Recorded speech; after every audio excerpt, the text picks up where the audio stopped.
জুমার দিনে আমি 3টা আমলকে বেশি গুরুত্ব দিই। 1 নাম্বার হচ্ছে সূরাতুল কাহফ, যেটা আপনাকে মাসিহুদ দাজ্জাল থেকে বাঁচাবে। 2 নাম্বার বেশি থেকে বেশি দরুদ পড়া, এই দিন দরুদ পেশ করা হয় নবী সাল্লাল্লাহু আলাইহি ওয়াসাল্লামের কাছে।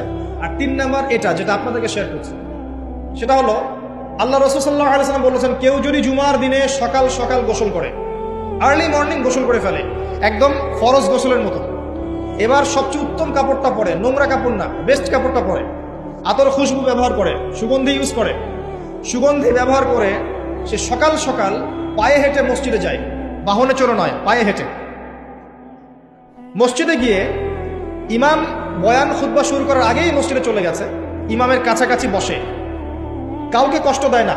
ইমাম খুতবা দিচ্ছে, সে চুপচাপ শুনছে, কাউকে কষ্ট দেয় না। এমনকি পাশে কেউ কথা বলে তাকে এতটুকু বলে না চুপ করো, এতটুকু বলে না, চুপচাপ খুতবা শুনে নামাজ পড়ে ইমামের সাথে সালাম ফিরায়।